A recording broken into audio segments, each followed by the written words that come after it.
Hello everyone, कैसे हैं आप सभी। उम्मीद है आप सभी लोग अच्छे होंगे और बढ़िया तरीके से सभी लोग अपनी अपनी तैयारी को कर रहे होंगे।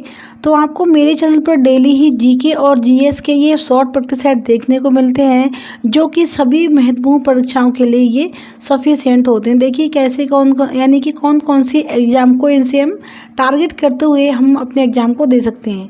यूपी का एसआई हो गया, एसएससी सीजीएल हो गया, सीएचएसएल हो गया, MTS, GD, NTPC, CBT, CISF, UP police constable, bank, PO clerk, Delhi police आदि, यानी इन सारे एग्जाम को टारगेट करते हुए हमारी क्लास रहती है, जो कि डेली ही मैं एक प्रैक्टिस सेट लेकर आती हूँ।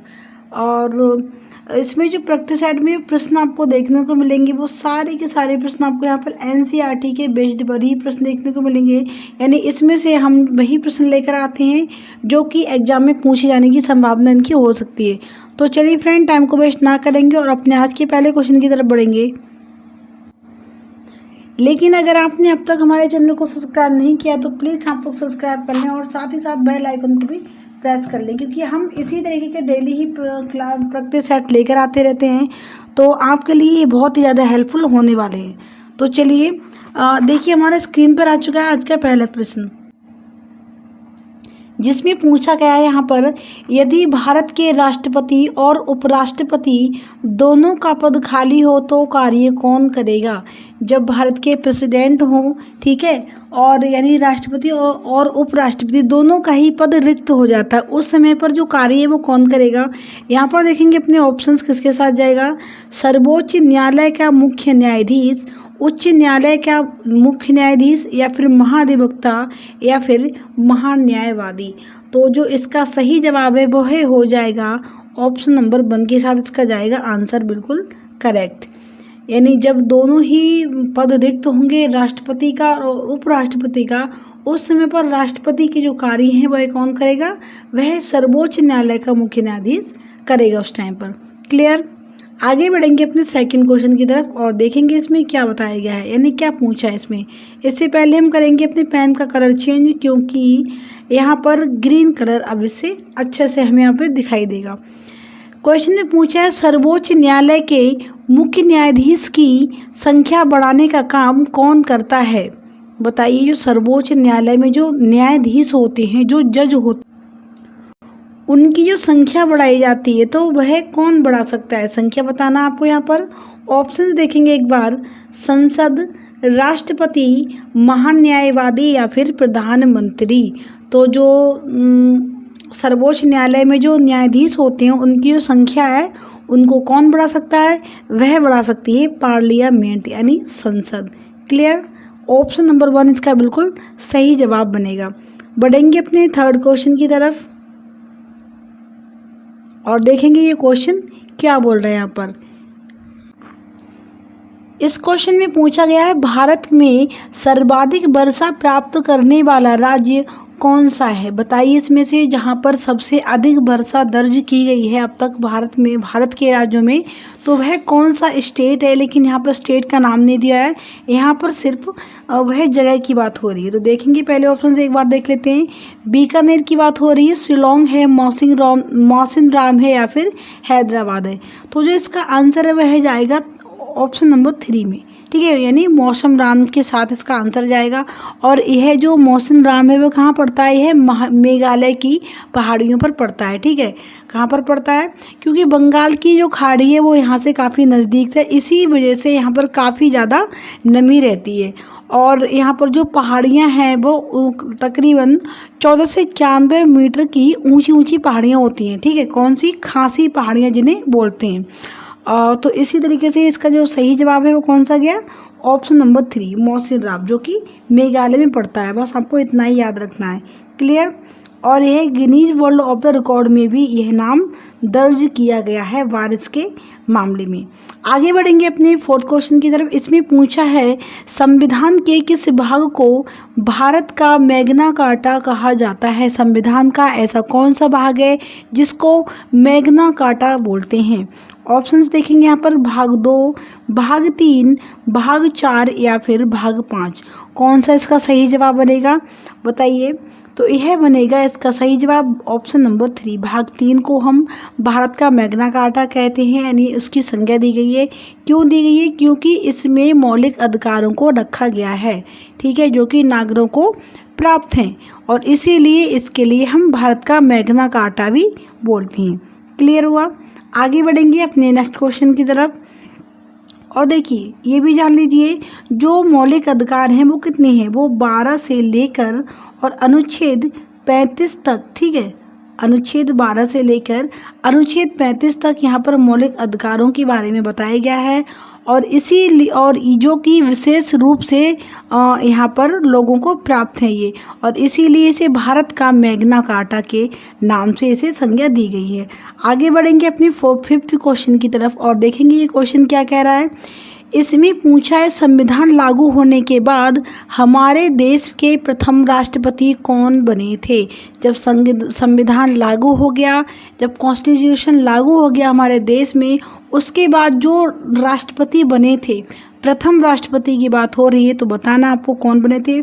ऑप्शन से एक बार देखेंगे यहाँ पर, जवाहरलाल नेहरू, बाल गंगाधर तिलक, सुभाष चंद्र बोस या फिर राजेंद्र प्रसाद। क्या हो जाएगा इसका सही जवाब? तो यह जो पहले राष्ट्रपति बने थे वह बने थे राजेंद्र प्रसाद, यानी doctor Rajendra Prasad. Option number 4 के साथ इसका जो आंसर है वह जाएगा। क्लियर हुआ?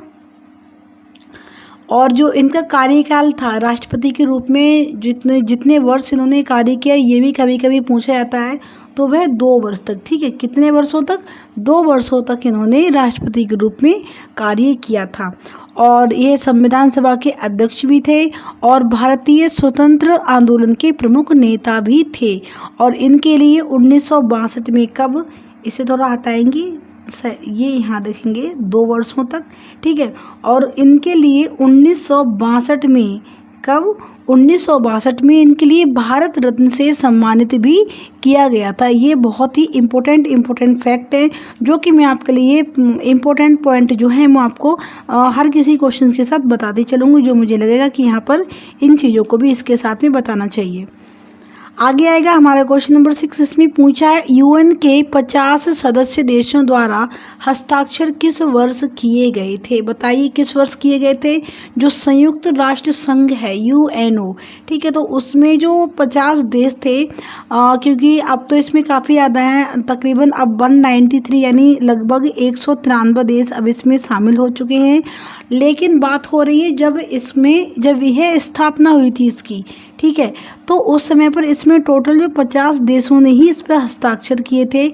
और पूछा है कि यह इसकी जो स्थापना है वह किस वर्ष हुई थी, या फिर इसमें पूछा है कि 50 देशों ने जो टोटल हस्ताक्षर किए थे वह किस वर्ष किए थे। ऑप्शन देखेंगे एक बार, 26 जून 1945, 15 अक्टूबर 1946, 16 अप्रैल 1945 या फिर 4 मार्च 1942। यहाँ पर एक नंबर एक्स्ट्रा है, इसे हम यहाँ से रिमूव कर देंगे इस तरीके से। क्लियर? अब इसका देखिए सही जवाब की अगर बात करें तो इसमें से थोड़ा सा मिसिंग हो गया है आंसर, और जो कि इसका जो आंसर है, वैसे 2 आंसर इसमें से हम कोई सा भी मान सकते हैं, क्योंकि ऑप्शंस जो सन है वो इसमें बिल्कुल करेक्ट है, और जो आगे का जो मंथ है वो यहाँ पर थोड़ा मिसिंग हो गया है। तो हम जैसे कि मान लेते हैं ऑप्शन नंबर 3, 16 अप्रैल 1945, लेकिन यह 16 अप्रैल नहीं रहेगा फिर यहाँ पर, ठीक है, क्या 16 अप्रैल की बात यहाँ पर फिर नहीं होगी। 1945 में ही हुआ था, लेकिन ये होता 25 अक्टूबर, ठीक है, कब हुआ था? 25 अक्टूबर को हुआ था ये। तो एक बार हम यहाँ पर देख लिया, 25 अक्टूबर 1945 को संयुक्त राष्ट्र को अधिकार पत्र के रूप में 50 देशों ने यहाँ पर हस्ताक्षर किए थे। क्लियर हुआ? अब आगे बढ़ेंगे अपने नेक्स्ट क्वेश्चन की तरफ। इसमें देखेंगे यहाँ पर क्या पूछा गया है। इसमें पूछा है, आंतरिक सुरक्षा अकादमी कहाँ पर स्थित है? बताइए आंतरिक सुरक्षा अकादमी कहाँ पर स्थित है। ऑप्शन है हमारे अबू धाबी में, माउंट आबू में, प्रयागराज में या फिर लेह लद्दाख में। तो ये तो ऐसे आ गया, ये जो माउंट आबू है, आंतरिक सुरक्षा अकादमी है, इसकी बात हो रही है, तो ये कहाँ पर लागू है आपको ये बताना है। तो यह लागू है माउंट आबू में, ठीक है, आंतरिक सुरक्षा अकादमी कहाँ पर है? माउंट आबू में ये लागू है। और अगर बात करें कि ये जो आंतरिक सुरक्षा योजना होती क्या है, ठीक है, क्या होती है, तो ये क्या होती है, एक मिनट रुकिए जरा, ये क्या हो रहा है, इसमें थोड़ा सा पेशेंस रखेंगे, अभी क्लास को कंटिन्यू करेंगे हम। आई थिंक अब सब ठीक है यहाँ पर। चलिए, हाँ, तो हम क्वेश्चन नंबर देख रहे थे यहाँ पर 7वां, ठीक है, ये वाला क्वेश्चन आई थिंक हो चुका है। इसका जो आंसर मैंने भी बोला था वह कौन सा बोला था यहाँ पर आंसर? इसका आंसर बोला था मैंने माउंट आबू, यानी इसका सेकंड बिल्कुल सही जवाब हो जाएगा। आगे बढ़ेंगे अपने नेक्स्ट क्वेश्चन की तरफ। आता है हमारा क्वेश्चन नंबर 8। इसमें देखिए पूछा है, लिखित संविधान की अवधारणा ने कहाँ जन्म लिया? ठीक है, ये जो लिखित संविधान है, इसकी अवधारणा है, ये सबसे पहले कहाँ से शुरू हुई है, जन्म कहाँ से लिया, किसने, कहाँ, किस देश से लिया? देखेंगे अपने ऑप्शन यहाँ पर, संयुक्त राष्ट्र अमेरिका, ठीक है, जिसे USA भी बोलते हैं, USA, ठीक है, इसी को USA बोलते हैं, संयुक्त राष्ट्र अमेरिका, सोवियत संघ, दक्षिण अफ्रीका या फिर ऑस्ट्रेलिया। तो कहाँ से जन्म लिया था? इसका जो सही जवाब है वह हो जाएगा ऑप्शन नंबर 1, संयुक्त राष्ट्र अमेरिका, USA, ठीक है। ये यहाँ से ही जो लिखित संविधान है उसकी अवधारणा ने जन्म लिया था। क्लियर? आगे बढ़ेंगे अपने अगले क्वेश्चन की तरफ। इसमें पूछा है यहाँ पर, निम्न में से गंगा की पहली सहायक नदी कौन सी है? बताइए यहाँ पर पहली सहायक नदी कौन सी है? ऑप्शंस हमारे यहाँ पर महानदी हो गया, रामगंगा हो गया, गोदावरी या फिर घाघरा। तो इसका भी सही जवाब हो जाएगा ऑप्शन नंबर 4, घाघरा। क्लियर? फिर बढ़ते हैं अपने अगले क्वेश्चन की तरफ। जिस क्वेश्चन में मुझे लगेगा कि यहाँ पर हमें थोड़ा इसके बारे में समझाना चाहिए, वहाँ पर हम क्वेश्चन के बारे में थोड़ा अच्छे से डिटेल में बात करेंगे। आता है, इसमें पूछा है, इनमें से कौन सी कार्यपालिका का सदस्य नहीं है? इनमें से कौन है जो कि कार्यपालिका का सदस्य नहीं है, आपको बताना है। ऑप्शन से एक बार देखेंगे, राष्ट्रपति, उपराष्ट्रपति, प्रधानमंत्री या फिर स्पीकर। तो देखिए, राष्ट्रपति हो गए, ठीक है, ये भी कार्यपालिका के सदस्य हुए, उपराष्ट्रपति भी कार्यपालिका के सदस्य हैं, प्रधानमंत्री भी कार्यपालिका के ही सदस्य हैं, और ये जो स्पीकर है यानी ऑप्शन नंबर 4 है, यह कार्यपालिका के सदस्य नहीं माने जाएंगे। आगे बढ़ेंगे अपने क्वेश्चन नंबर अगले 11 की तरफ। 11 नहीं, 21 होना चाहिए, हाँ ठीक है, 11 होगा, ठीक है। क्वेश्चन नंबर 11 की तरफ बढ़ेंगे और देखेंगे इसमें क्या पूछा है। इसमें पूछा गया है, जीने के अधिकार में मरने का अधिकार शामिल नहीं है। ये जो क्वेश्चन है यहाँ पर थोड़ा सा ये गलत हो गया, इसलिए मैं इसको हटाऊंगी अभी के लिए और अपने अगले क्वेश्चन की तरफ बढ़ेंगे। इसमें देखिए पूछा है, भारत में सबसे प्राचीन विहार है, बताइए क्या है? ऑप्शंस हमारे यहाँ पर देखेंगे एक बार, नालंदा है, भानगढ़ का किला है, अढ़ाई दिन का झोपड़ा या फिर बोध गया। तो सबसे जो प्राचीन विहार है उसकी बात अगर करें तो वह है हमारा नालंदा विहार, ठीक है। कौन सा है? नालंदा महाविहार, जो कि एक विश्वविद्यालय था, ठीक है, नालंदा विश्वविद्यालय था ये, और इसी को हम सबसे प्राचीन विहार के तौर पर मानते हैं। तो देखिए, अगर बात की जाए कि किस स्थान पर है, यह विहार भारत के बिहार राज्य में है, जिसमें एक जिला पड़ता है नालंदा, वहीं पर ये विश्वविद्यालय बना हुआ था, जो कि विद्या अर्जन केंद्र था। क्या था? विद्या, यानी विद्या को अर्जित करने का केंद्र था ये, और ये प्राचीन विश्वविद्यालयों में से एक विश्वविद्यालय था जिसको जला दिया गया था, ठीक है, जिसको नष्ट कर दिया गया। आगे बढ़ेंगे अपने अगले क्वेश्चन की तरफ। इसमें पूछा है क्वेश्चन नंबर 13 में, भेड़ाघाट किस राज्य में स्थित है? बताइए भेड़ाघाट किस राज्य में स्थित है? ऑप्शन से एक बार देखेंगे, उत्तराखंड में है, मध्य प्रदेश में, महाराष्ट्र में या फिर तमिलनाडु में। कहाँ पर है ये भेड़ाघाट? तो यह है मध्य प्रदेश में। कहाँ पर है ये? मध्य प्रदेश में है ये भेड़ाघाट बना हुआ। चलिए अगले आते हैं हमारा क्वेश्चन नंबर 14। बहुत ही वेरी इंपॉर्टेंट क्वेश्चन है, इससे बहुत सारे क्वेश्चंस बनते हैं और कभी कभी पूछ लेते हैं कि ये क्या, यह विश्व धरोहर सूची में यानी यूनेस्को की सूची में शामिल है या फिर नहीं है, या फिर इसमें कौन कौन सी गुफाएं हैं, कितनी टोटल गुफाएं हैं, किस धर्म की मंदिर यहाँ पर है, किसने बनवाया था। यानी इस क्वेश्चन से बहुत ही ज़्यादा क्वेश्चन पूछने की संभावना रहती है। तो देखिए इसमें क्या पूछा है, इसमें पूछा अजंता व एलोरा की गुफाएं किस राज्य में स्थित हैं, बताइए। ऑप्शन से एक बार देखेंगे अपने उत्तराखंड में, मध्य प्रदेश में, महाराष्ट्र में या फिर तमिलनाडु में। तो देखिए अगर बात करें हम इन गुफाओं की, अजंता व एलोरा की, तो यह महाराष्ट्र में बनी हुई है। ठीक है, महाराष्ट्र में बनी हुई है।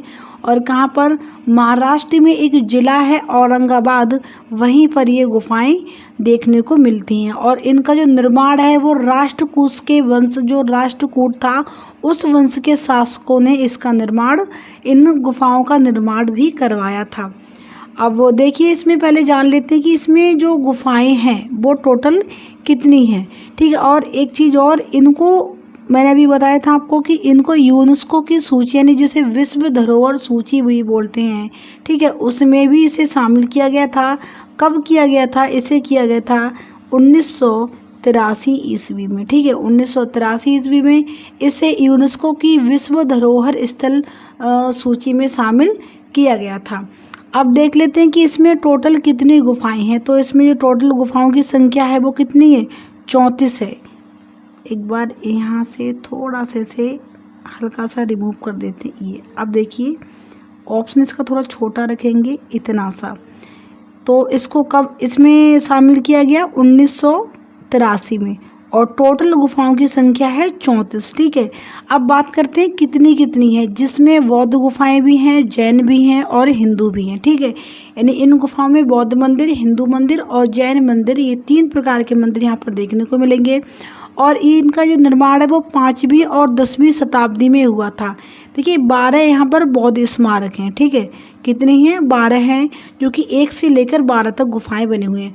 फिर इसमें 17 हिंदू गुफाएं बनी हुई हैं। ठीक है, कितनी है, 17, की 13 से लेकर 29 तक हैं। और 5 यहाँ पर जैन गुफाएं भी बनी हुई हैं, जो कि 30 से लेकर 34 तक हैं। तो टोटल कितनी गुफाएं होगी, टोटल होगी 34 गुफाएं। 12 बौद्ध गुफाएं, फिर होगी 17 हिंदू गुफाएं और 5 हो गई जैन गुफाएं। ठीक है, टोटल 34 गुफाएं यहाँ पर बनी हुई है अजंता व एलोरा के अंदर। क्लियर हुआ। आगे बढ़ेंगे अपने अगले क्वेश्चन की तरफ। अब आता है हमारा अगला क्वेश्चन, क्वेश्चन नंबर 15। देखते हैं इसमें क्या पूछा है। इसमें पूछा गया है यहाँ पर, इसमें पूछा है यहाँ पर राष्ट्रपति का निर्वाचन मंडल किस अनुच्छेद में बताया गया है। जो राष्ट्रपति का निर्वाचन मंडल है, जिसके द्वारा राष्ट्रपति का निर्वाचन होता है, वह किस अनुच्छेद में बताया गया है। देखेंगे एक बार, अनुच्छेद 52 में, 53 में, अनुच्छेद 54 में या फिर अनुच्छेद 55 में।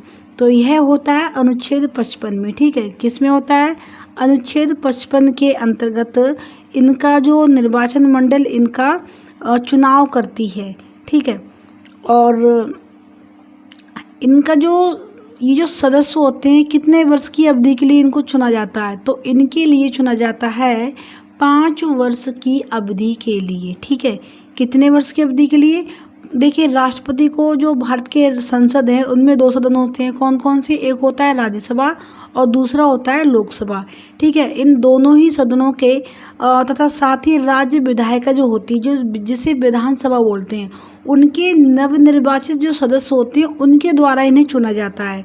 और कितनी अवधि के लिए, राष्ट्रपति पद की अवधि क्या होती है, 5 वर्ष की अवधि के लिए इन्हें चुना जाता है, जो कि अनुच्छेद 55 में अच्छे प्रकार से बताया गया है, सारी चीज़ें डिटेल में।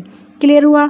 आगे बढ़ते हैं अपने क्वेश्चन नंबर 16 की तरफ। इसमें देखेंगे इसमें क्या पूछा है। इसमें पूछा है राज्यपाल के पद की शर्तें किस अनुच्छेद में दी गई हैं। अभी हमने राष्ट्रपति के पद के बारे में जाना, अब जानते हैं यहाँ पर राज्यपाल के बारे में। जो राज्यपाल का पद होगा उसकी जो शर्तें क्या क्या होंगी, यह किस अनुच्छेद में बताया है। एक बार देखेंगे, अनुच्छेद 152, 153, 158 या फिर 155। तो यह बताया गया है 155 में, यानी ऑप्शन नंबर 4 भी इसका सही जवाब हो जाएगा। और जो राज्यपाल की अवधि है वह भी 5 वर्ष की ही होती है। ठीक है, प्रधानमंत्री की अवधि कितनी होती है, 5 वर्ष की। क्लियर हुआ। तो हमें पता होनी चाहिए कि कितनी किस पद में अवधि होती है या कितनी उसकी आयु सीमा भी हमें मालूम होनी चाहिए। फिर आता है क्वेश्चन नंबर 17, इसमें पूछा है वित्त आयोग का गठन कौन करता है। बताइए वित्त आयोग जो है जिसका गठन कौन करता है। ऑप्शन से हमारे राष्ट्रपति करता है, महान्यायवादी करते हैं, महाधिवक्ता या फिर प्रधानमंत्री। कौन करता है? तो यह करता है राष्ट्रपति। ठीक है, कौन करता है? इसका जो चुनाव है वह, इसका जो गठन है वह राष्ट्रपति के द्वारा किया जाता है। और यह किस अनुच्छेद में बताया गया है? यह बताया गया है डिटेल में एकदम से बढ़िया तरीके से अनुच्छेद 280 में। ठीक है, अनुच्छेद 280 में के तहत वित्त आयोग की जो स्थापना है वह की गई थी और किसके द्वारा? राष्ट्रपति के द्वारा। क्लियर? आगे बढ़ते हैं अपने क्वेश्चन नंबर 18 की तरफ। इसमें पूछा है संविधान के अध्यक्ष कौन थे? कौन थी नहीं, कौन थे। अच्छा, कौन थी या फिर कौन थे। यहाँ पर देखिए जो इसमें पूछा है जो संविधान है उसके अध्यक्ष बताना। आपको ऑप्शंस देखेंगे, राजेंद्र प्रसाद, VR अम्बेडकर, सुरेंद्र नाथ बनर्जी, दादा भाई नौरोजी। तो कौन थे इसके जो अध्यक्ष? वह थे डॉक्टर राजेंद्र प्रसाद। ठीक है, डॉक्टर राजेंद्र प्रसाद संविधान के अध्यक्ष थे प्रथम। फिर आता है हमारा क्वेश्चन नंबर 19। इसमें पूछा है क्या, देखिए एक बार, भाखड़ नागल बांध परियोजना किस नदी पर स्थित है। बताइए ये जो भाखड़ नागल बांध परियोजना है वह किस नदी पर बनी हुई है। नदी की अगर बात करें तो यह है सतलुज नदी पर, जो कि इसका सही जवाब होगा ऑप्शन नंबर 4। ठीक है, तो पंजाब में सतलुज नदी पर स्थित है ये परियोजना, जो कि सबसे बड़ी बहुउद्देशीय नदी घाटी परियोजनाओं में से एक इसे माना गया है। और यह जो भाखड़ नागल बांध है ये भूकंपीय क्षेत्र में स्थित विश्व का सबसे ऊंचा, कैसा है? विश्व का सबसे ऊंचा गुरुत्वीय बांध है। गुरुत्वीय बांध अगर ऊंचा पूछा जाए तब ये हो जाएगा, और अगर सबसे ऊंचा बांध, सिर्फ सबसे ऊंचा बांध, तब हो जाएगा टिहरी बांध। ठीक है, तो यह हुआ इसका आंसर। अब देखते हैं अपना अगला क्वेश्चन 20। देखिए इसमें यही पूछा है कि भारत का सबसे ऊंचा बांध कौन सा है। अभी मैंने बताया कि अगर पूछे विश्व में सबसे ऊंचा गुरुत्वीय बांध कौन सा है, तब आप बताएंगे भाखड़ नागल बांध। और अगर पूछें कि भारत का सबसे ऊंचा बांध कौन सा है, ऑप्शन देखिए, भाखड़ नागल बांध, हीराकुंड बांध, कोयना बांध या फिर टिहरी बांध। तो इसका सही जवाब क्या बताया हमने? ये बताया हमने टिहरी बांध है इसका सही जवाब। और ये किस नदी पर बना हुआ है? तो देखिए जब इसमें हरी शब्द आया, इसमें क्या पूछा, यहाँ पर क्या दिखाया, रेड करेंगे, इसमें आया शब्द हरी, याद करने वाली चीज़ हम समझा रहे हैं आपको। ठीक है, ये देखिए हरी, हरी, हरी, जब हरी यानी भगवान की बात हो, तो जिस सब बांध में भगवान की बात होगी तो उस नदी भी भगवान के नाम पर ही होगी। तो वह नदी कौन सी हो जाएगी? वह हो जाएगी भागीरथी नदी। हमने हाथ से लिखा है तो राइटिंग थोड़ा आप लोग इग्नोर कीजिएगा।